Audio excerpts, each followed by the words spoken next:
요즘 가장 그 토픽을 성경적으로 해석하는 일이 또 목사의 한 그 부분이기 때문에 요즘 그 총리 후보자로서 말썽많은 그 문창극 씨에 대해서 제가 잘은 모르는데 성경적으로 이걸 어떻게 해석을 해야만 될 것 같아가지고 지금 뭐 급히 한번 제 아는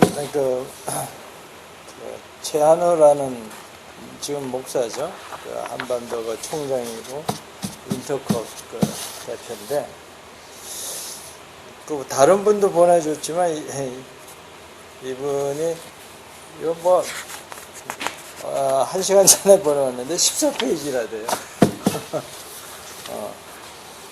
이게 이제 온누리 교회에서 특강한 내용인데, 내가 이제 정말 그 속독으로 그냥 쭉 이렇게 훑어왔어요. 내가 신학교 때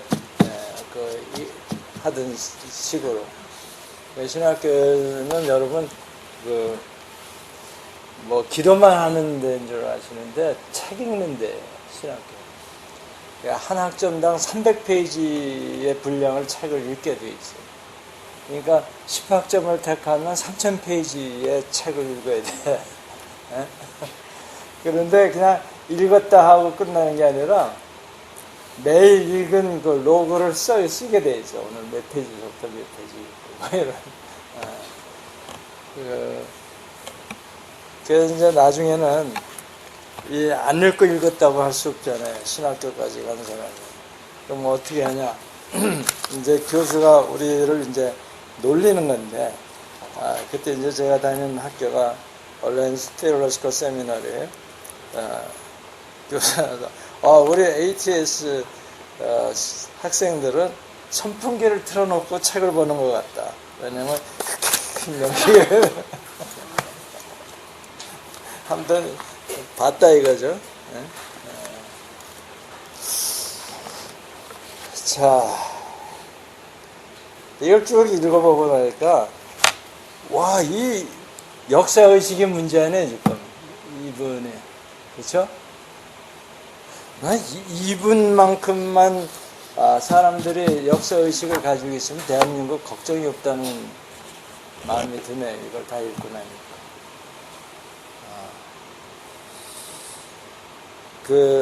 아주 잘 썼어요. 역시 뭐 대기자라는 게 괜히 붙어 다니는 말은 아닌 것 같아요. 나 사실 이분의 글을 잘 읽은 적이 없는데, 근데 오늘 이거를 이제 읽고 보니까, 여러분 한번 읽어보세요. 우리나라의 근대사를 아주 잘 요약한 거예요. 이거보다 더 잘 요약할 수가 있을까 할 정도로. 또 나중에 이거 프린트해서 나눠드리든지, 아니 이게 뭐 총리하고 상관없이 한국 근대사를 너무 잘, 그리고 이제 기독교 관련해서도 어떤 역할을 했는지 기독교가. 근데 이제 그 한국 사람에 대해서 게으르다 뭐 이 얘기, 더럽다 뭐 이 얘기. 근데 사실은요, 이걸 읽기 전에도 제가 그 선교사 맨 처음에 한국에 들어왔을 때 이야기를 좀 알거든요. 근데 한국에 제가 이제 동남아시아를 다니면서 제가 원래 비유가 굉장히 약한 사람인데 어느 정도 약하냐면 여태까지 번데기를 입에 넣질 못했어요. 안 먹은 게 아니라 못 먹었어요. 아이들이 배고플 때 우리 초등학교 때 그렇게 맛있다고 그러는데도 입에 이게 넣어지지가 않더라고요. 그런데 제가 선교를 다니지 않습니까? 그래서 참 넘어가기, 더군다나 거긴 또 이상한 향초들을 해가지고 처음에는 굉장히 역하기도 한데, 그 정도까지는 먹을 수 있어요. 향초는 그냥 꾹 참고 이렇게 세뇌를 해가면서 먹을 수 있는데, 더러운 거는 정말 참기 힘든 건데, 제가 한국 그 개화기에 그 선교사들의 그때 기록한 것들을 자세히는 모르는데 이분은 아주 자세하게 썼더라고요. 그걸 생각하면요, 동남아 어느 나라에 가도 밥을 놓고 못 먹을 리가 없어요.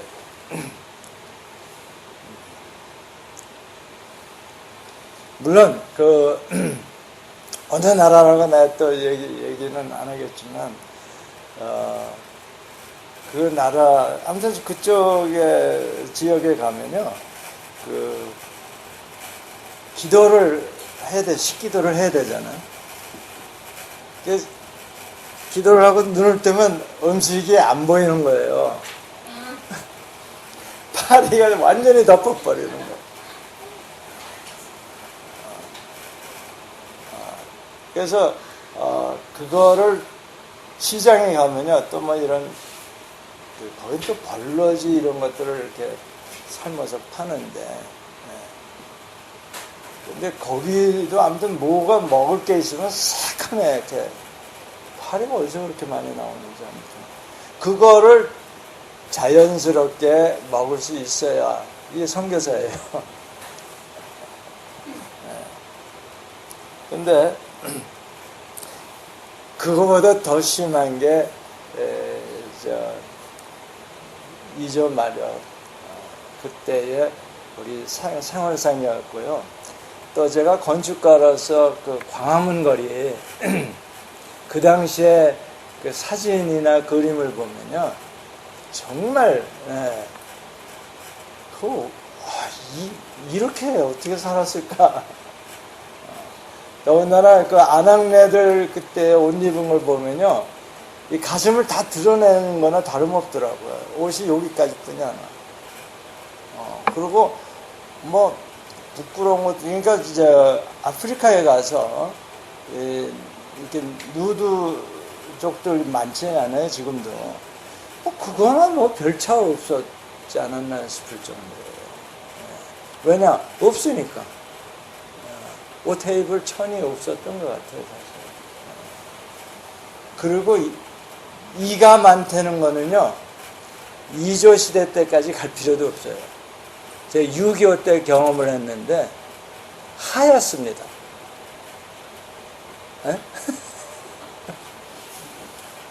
옷을 이렇게 벗어서 뒤집으면 하얘.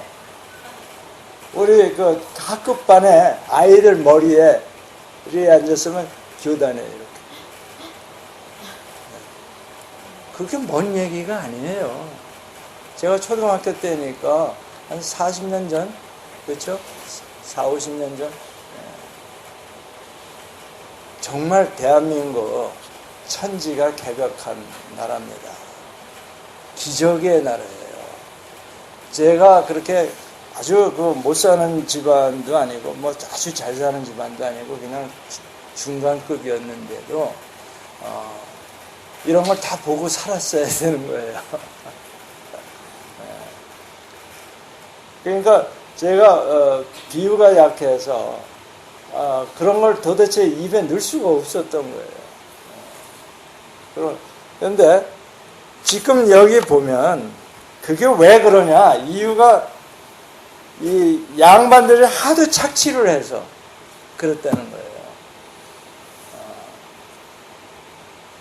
군수 밑에 이방이라고 하는 사람들이 한 800명이 있는데, 그냥 뭐가 좀 농사를 져서 뭐가 좀 있다 싶으면 갖다 그렇게 곤장을 때리고 내 죄를 내가 알렸다고 막 때렸대요.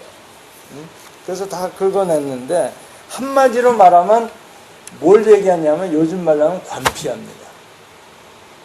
이분이 얘기한 게 관피아를 얘기하는 거예요. 이거 얘기할 때가 그런 용어가 없어가지고 안 쓴 모양인데, 얼마나 착취를 했는지 이 농민들이 일할 의욕이 없는 거예요. 해봤자 다 뺏기고 해봤자 남 좋은 일만 생기고 그리고 친척들 사이에서도 뭐 좀 생기면 다 이제 그 나눠 먹어야 되는 일종의 공산주의 국가, 그냥 남이 하는 거 나눠 먹지 않은 그런 얘기가 처음에 이렇게 쭉 나오더라고요.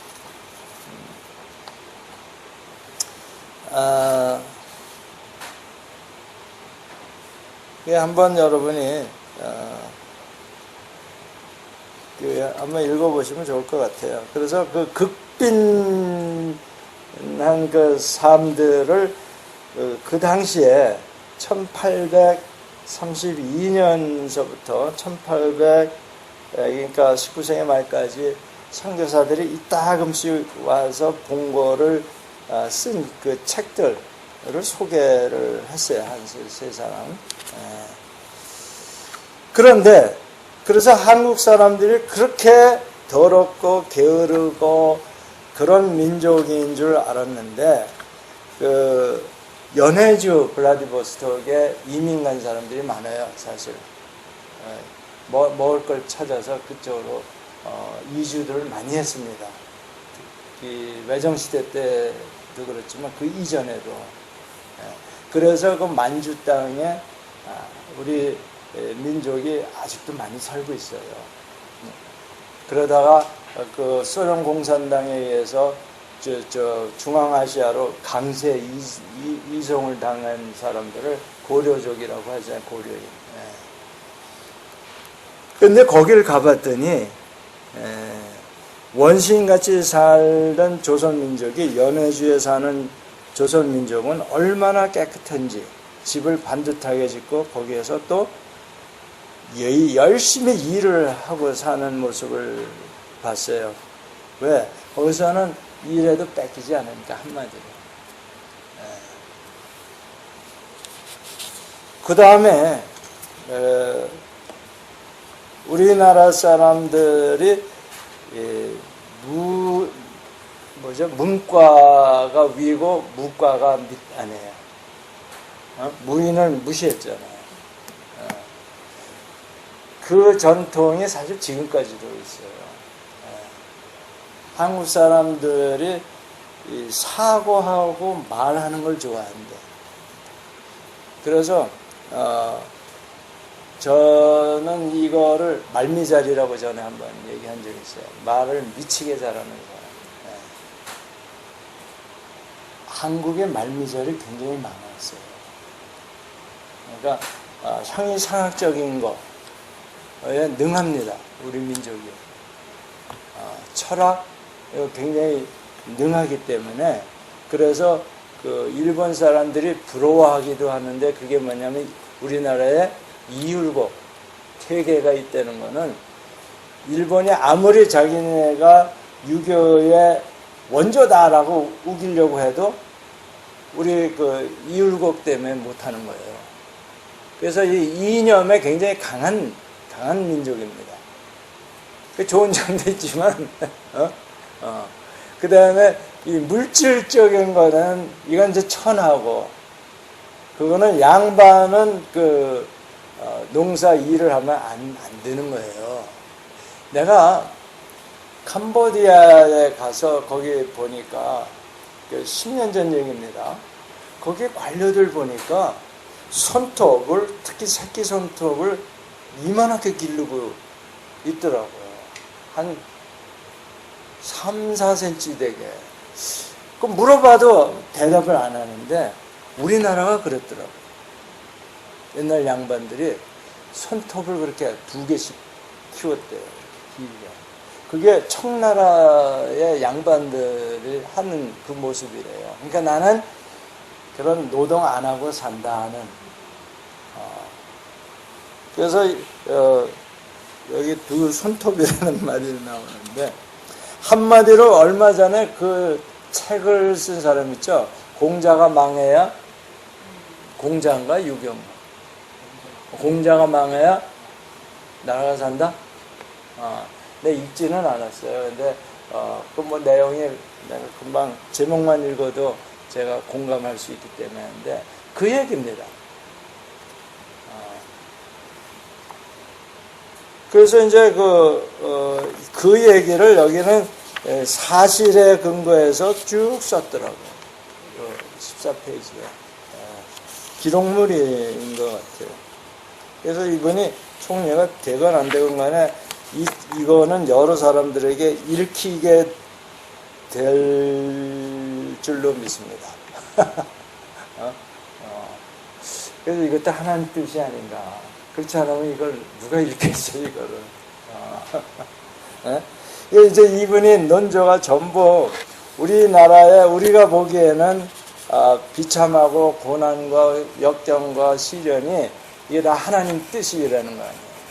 그러니까 일제 36년에 그 식민지 생활하는 것도 하나님 뜻이었고 분단이 된 것도 하나님 뜻이었고 이 어려움을 겪고 한 모든 것이 하나님의 뜻이었는데 이번에 맨 처음에 얘기했듯이 1등 국가를 만들기 위한 과정이었다라는 얘기인 겁니다. 이번에 맨 처음에 그 글을 시작하면서 왜 기도를 하느냐. 이게 이제 뭐냐면 온누리 교회에서 여성 기도 부흥 운동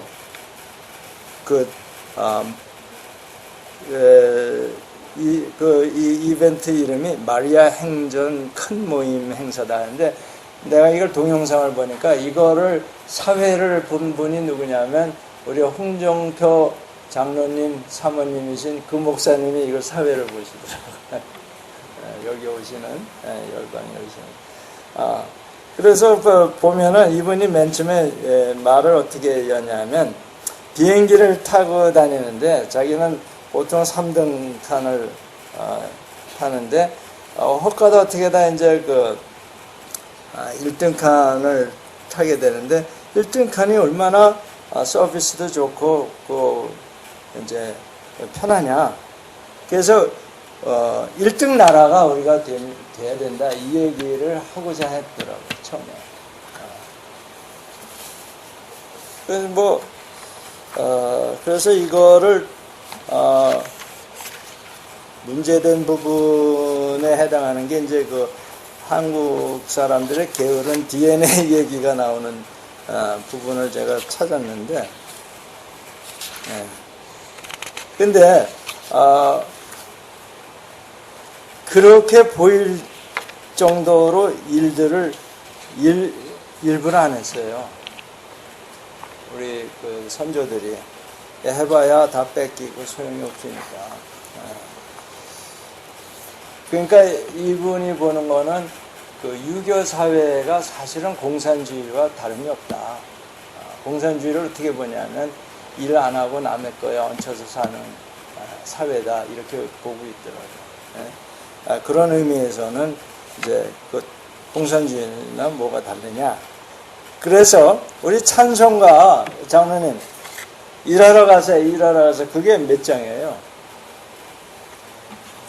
삼천리 강산 그거 아니에요? 금수강산. 네. 그래서 이 노래가 이 찬송가가 나왔다는 겁니다. 하도 일들을 안 해가지고. 그럼 몇 장이에요?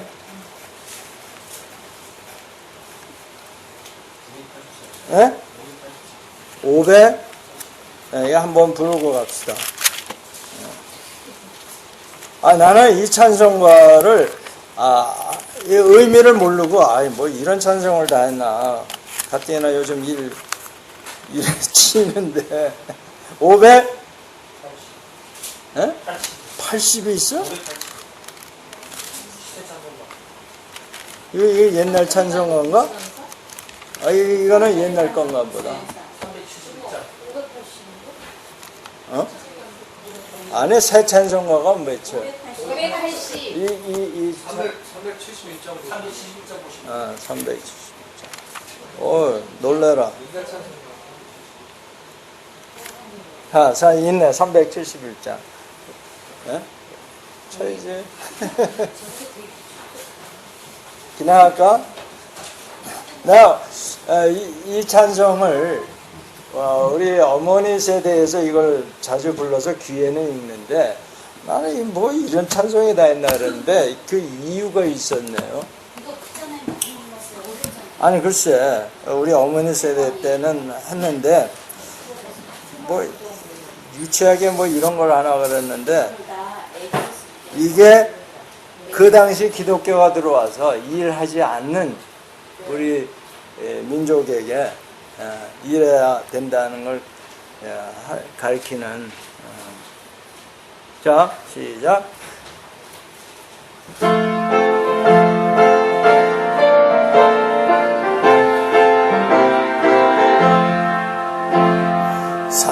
천리반도 금수강산 하나님 주신 동산 삼천리반도 금수강산 하나님 주신 동산 이 동산에 할렐루야 사방의 일부를 부르네 어디나래 일가려고 누구가 대답을 할까 일하러 갈세 일하러 가 삼천리 광산 위에 하나님 명령 받았으니 남도 광산에 일하러 가세 삼천리 반도 금수강산 하나님 주신 동산 삼천리 반도 금수강산 하나님 주신 동산 봄 돌아와 닭갈 때니 사방의 일꾼을 부르네 어디나라에 일 가려고 누구가 대답을 할까 일하러 가세 일하러 가 삼천리 강산 위에 하나님 명령 받았으니 안도 강산에 일하러 가세 삼천리 반도 금수강산 하나님 주신 동산 삼천리 반도 금수강산 하나님 주신 동산 옥시리로 걸을 때니 사방의 일꾼을 부르네 어디나라에 일 가려고 누구가 대답을 할까 일하러 가세 일하러 가 삼천리 강산 위에 하나님 명령 받았으니 남도 강산에 일하러 가세. 네, 이분이 이제 하나 얘기하면 유학생들에 대해서 썼는데 전 그 윤보선 대통령 여러분 아시나요? 윤보선 대통령 그분이 그 백한이 되는 그 부잣집 아들이에요. 그래서 영국의 에든버러 대학에 유학을 갔는데 그 당시에 학비가 800파운드 그러니까 한 학기가 생활비하고 800파운드인데 그러면 아마 쌀리 100가마 이상 되는 금액이래요. 그래서 이제 그 윤치호라는 분이 그 야단을 쳤다는 거예요. 편지로 안에 그 비싼 돈을 들여서 그것도 영국 에든버러에 가서 문학을 공부하다니 지금 할 일이 많은데 생산 필요한 그런 걸 해도 시원찮은데 지금 우리나라가 당장 필요한 거는 나라를 부강시키고 어떻게 해서든지 국권을 회복하고 이렇게 해야 하는데 어떻게 문학을 내가 선택하냐 꾸짖는 편지를 썼다는 거예요. 우리나라 그 당시 지식인들이라는 게 다 똑같았었다. 양반 기질이라는 거죠, 소위 이제. 그래서 다 이번 표현에 의하면 과학을 한다거나 그런 건 아무것도 안 하는 거야. 그냥 사회학, 철학, 정치학 그 뭐냐 다 혓바닥 놀려서 게으르게 먹고 살려고 한다 그거야. 그게 우리 조선 사람들 엘리트의 생각이었어요. 라고 이분은 정말 좌충우돌하면서 이렇게 그 크리티사이즈를 하는 분인 것 같아요.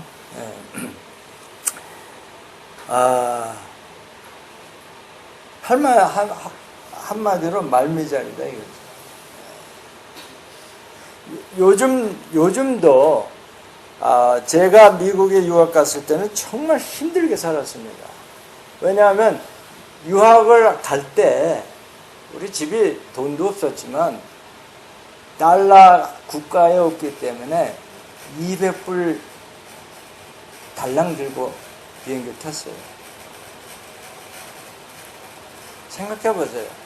유학을 가는데 200불을 가지고 그래도 갔어요. 아마 제 나이가 유학 시험 봐서 간 그 기수로 치면 거의 끝부분이에요.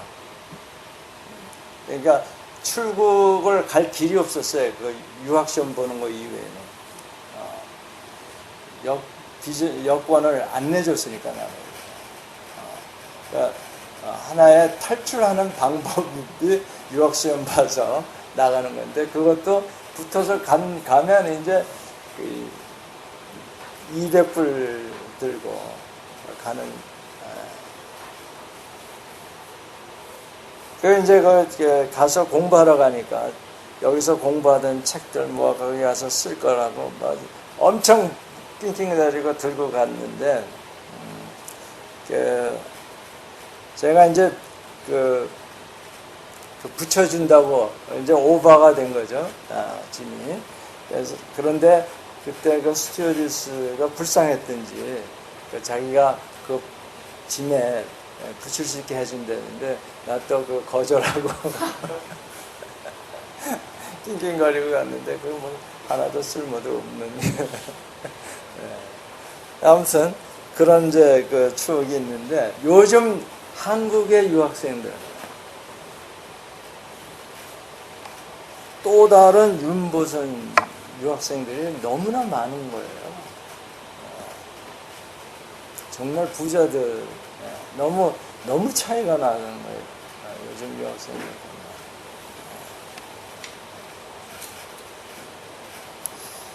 그래서 이제 그때의 게으르고 자립심이 부족하고 남한테 신세지고 이게 아주 우리 민족의 DNA로 남아 있었던 이 과거로 얘기했어요. 남아 있었던 건데 기독교가 들어와서 이게 바뀌었다 이 얘기예요. 그래서 이제 조선 버전의 볼셰비즘 공산주의라고 이제 이렇게 얘기를 하면서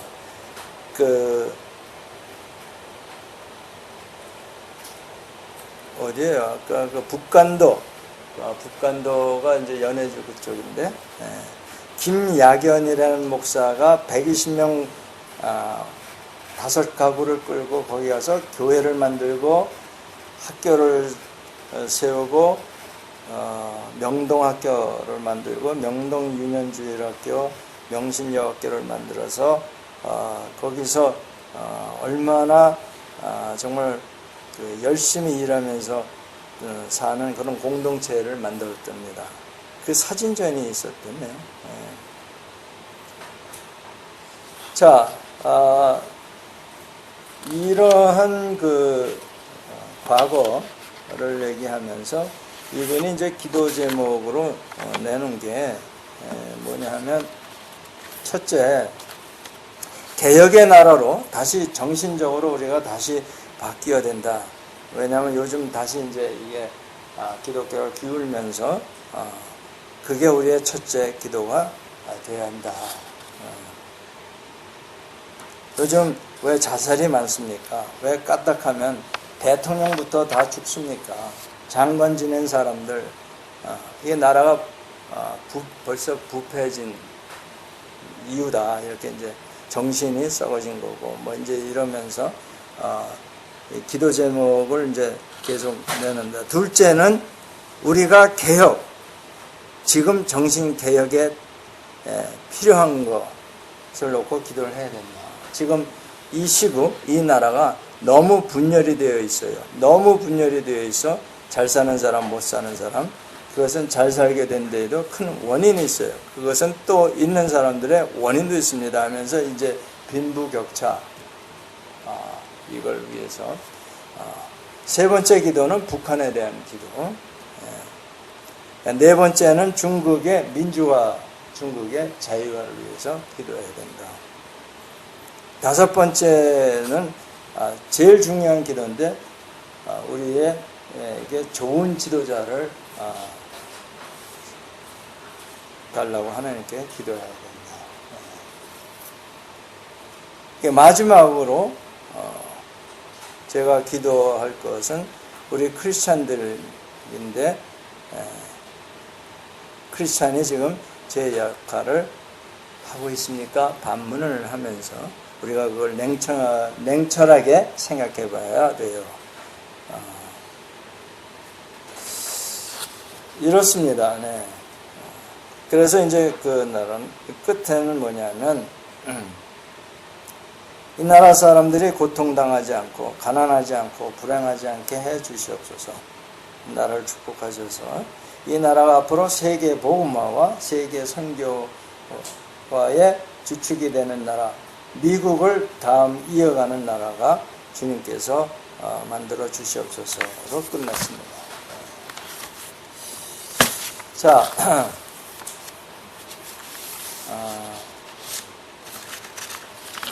저도 좀 이야기를 할 때 보면 반어적으로 많이 하는데, 이분이 인터뷰에 책임 총리에 대해서 아는 바 없다 하는 식으로 답변하는데, 그거는 아마 농담 비슷하게 했는지 아니면 뭐 경황 중에 이렇게 했는지 모르지만, 이걸 얘기 들어보면 굉장히 개혁주의자예요. 그래서 저는 좋으면 나쁘다고 얘기하고, 나쁜 건 좋다라고 하듯이, 이분도 조금 삐딱 그걸 뭐라 그래? 삐딱 뭐가 좀 깔려 있는 것 같아. 그 성격에. 자, 그래서 우리가 이제 생각들이 다 있으니까 비판이라는 걸 안 할 수가 없어요. 자기가 아는 만큼 우리가 비판을 하게 되는데, 그래서 오늘 제가 말씀은요, 마태복음 7장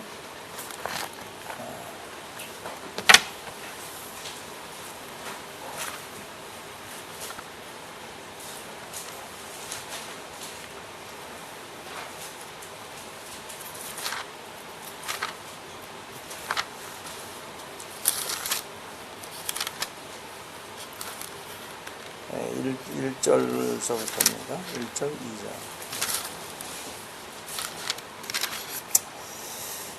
함께 읽습니다. 비판을 받지 아니하려거든 비판하지 말라. 너희의 비판하는 그 비판으로 너희가 비판을 받을 것이요, 너희의 헤아리는 그 헤아림으로 너희가 헤아림을 받을 것이니라. 이번에 육사 지방선거 때도 보지만, 사실 네거티브한 그 비판은 부모랭이 돼서 자기가 전부 손해보지 않았어요? 그 비판, 여기서 얘기하는 비판이라는 건 영어로 하면 judge입니다. judgment. 그래서 이거는 뭐냐 하면 정죄에 해당하는 거예요. 너가 잘못했기 때문에 이런 벌을 받아야 된다는 정죄의 개념입니다. 그러니까 condemnation이에요, 영어로 하면. 그러니까 그 컨뎀하는 걸 네. 그러니까 저주하는 거죠. 그러니까 그 왜 그러냐? 3절 함께 읽습니다. 시작. 어찌하여 너의 눈 속에 있는 티는 보고 내 눈 속에 있는 형제의 눈 속에 있는 조그마한 티는 지적하면서 네 눈 속에 있는 대들보는 깨닫지 못하느냐. 이게 우리의 그 죄성 때문에 그런 거죠. 그리고 판단은 하나님의 몫입니다. 아예 판단을 하지 말라. 그러니까 여러분 이 법질서가 이루어질 수 있는 게 이 하나님, 우리가 믿는 하나님과 같은 절대 그 존재를 우리가 믿지 않으면 그러면 우리가 이 손해 볼 수가 없는 거예요. 근데 전지전능하신 하나님이 살아 계시다고 우리가 믿을 때에 조금 우리가 손해 보더라도 하나님께 의지해서 내가 판단을 보류할 수 있다라는 거예요. 그게 다시 말하면 그게 용납할 수 있다는 거예요. 관용을 베풀 수 있다는 거예요. 뭐 믿지 않는 사람은 아량을 베푼다고 하죠. 말하자면 내가 배부를 때 남한테 아량을 베풀고 덕을 베푸는 것처럼 우리가 어떻게 해서 배가 부르냐? 전지전능하시고 좋으신 하나님을 우리가 믿기 때문에 하나님이 나에게 더 좋은 것으로 보상해 주시리라 하는 그 믿음이 없으면요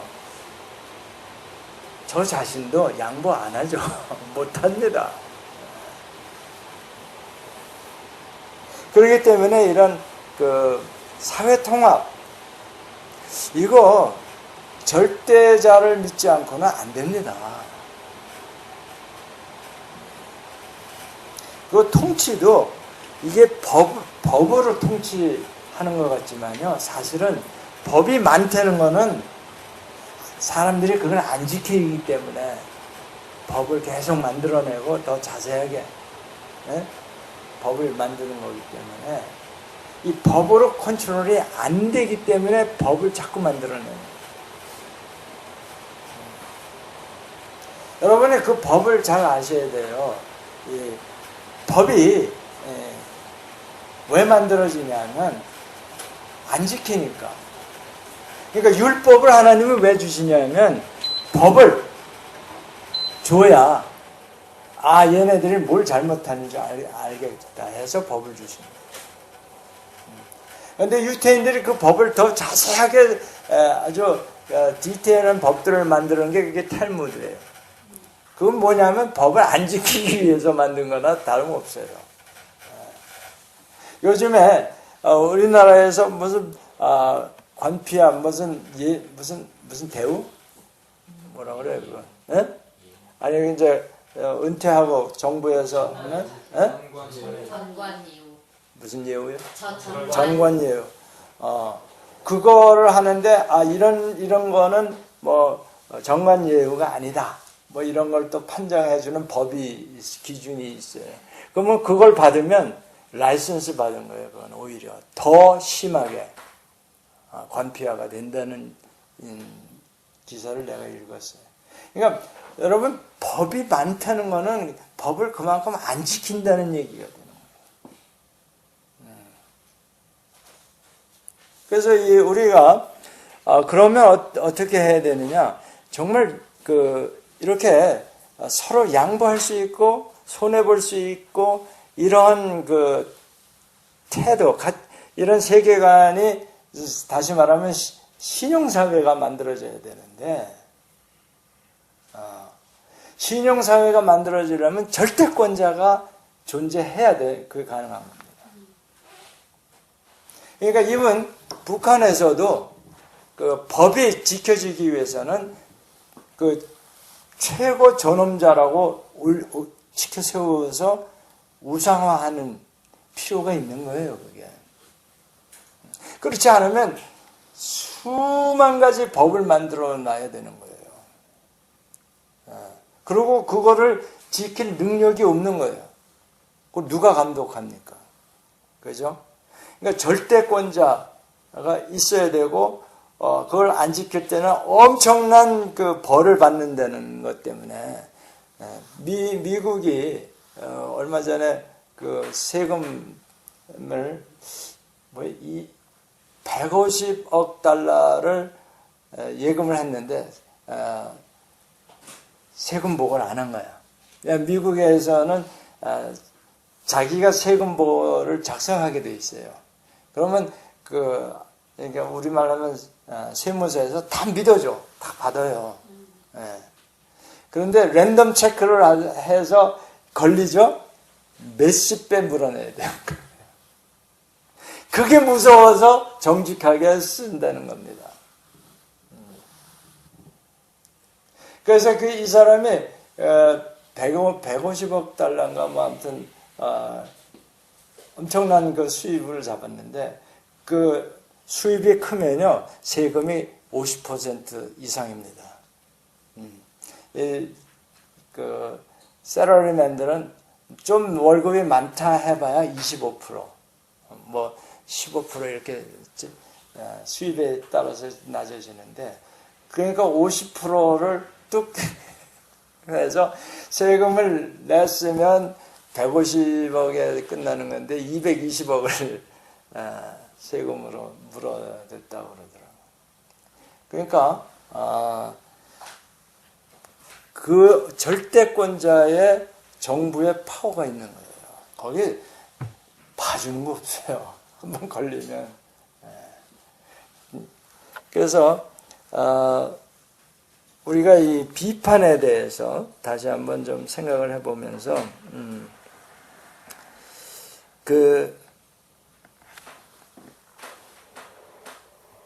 우리가 하나님을 섬긴다는 것, 그게 사회적으로 어떤 의미를 갖게 되느냐, 신용사회를 만들 수 있다는 겁니다. 신용사회를 만들게 되면요, 사회적 경비가 절감돼요. 말하자면 법을 지키기 위해서 감시원을 고용해야 되는데 그 인건비가 얼마나 많은지 아세요? 우리나라가 지금 법이 없어서 이게 무질서하고 그런 세월호 사고가 나는 게 아니에요. 그 법을 감시할 만한 인원이 없는 거예요.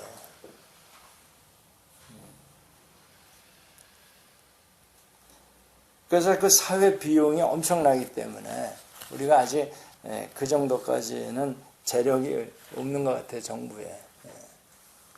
자, 그래서 우리가 비판을 할 때 꼭 뭐 이 케이스뿐만이 아니라 사실은 제가 여러분에게 늘 자주 말씀드리지만 남의 눈에 보이는 그 티가 내 안에는 대들보로 있을 거다라는 걸 깨달아야 돼요. 제가 전에도 말씀드렸죠. 뉴스를 볼 때 묻지마 그런 범행 저지르는 사람들, 끔찍한 살인을 저지르는 사람들 보고 세상에 저런 놈이 있나 뭐 이렇게 생각하기 쉬워요. 사실 그렇게 생각이 되죠. 그러나 그 하나님 앞에서 기도를 해볼 때 하나님, 여긴 뭡니까? 왜 이런 게 일어납니까?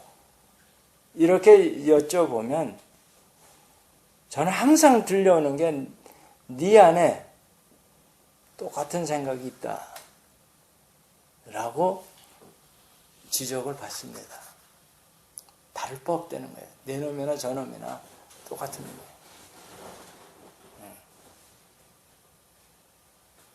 나는 그것을 잘 붙잡히지 않은 도둑놈이고 강도고 그 사람은 붙잡힌 강도예요. 내 안에 그런 동기, 그러니까 악한 생각은 똑같이 가지고 있다 이거예요. 그러니까 그런 죄를 행위를 하지 않은 건 하나님 은혜라는 겁니다. 하나님 은혜로. 그렇게 안 해도 살 수 있는 그런 환경도 은혜지만, 그래서 우리가 정말 비판을 할 때 우리가 명심해야 될 건, 그리고 이제 우리가 남을 비난할 때 우리 선거에서도 보듯이 하나님이 그 이스라엘 백성에게 말씀하신 게 있어요. 민수기 14장. 한번 찾아보세요. 민수기 14장 28절. 뭐 그 이외에도 우리가 찾아볼 거 많이 있지만,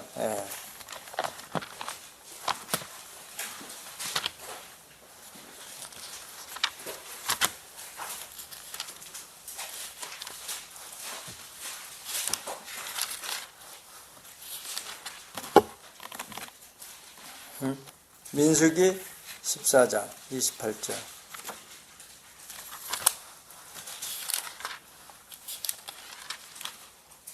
함께 읽죠. 시작. 그들에게 이르기를 여호와의 말씀에 나의 삶을 가리켜 맹세하노라. 너희 말이 내 귀에 들린 대로 내가 너희에게 행하리니. 그래서 우리가 말을 할 때 정말 기도하는 마음으로 말을 해야 되고, 다른 사람을 볼 때에 정말 우리가 비판할 자격이 없다는 걸 깨닫고, 오히려 티가 보였을 때 그분을 위해서 기도할 때에, 그분을 위해서 기도해 줄 때에 우리는 정말 비로소 선진국다운 국가가 이루어질 줄로 믿습니다. 기도합시다.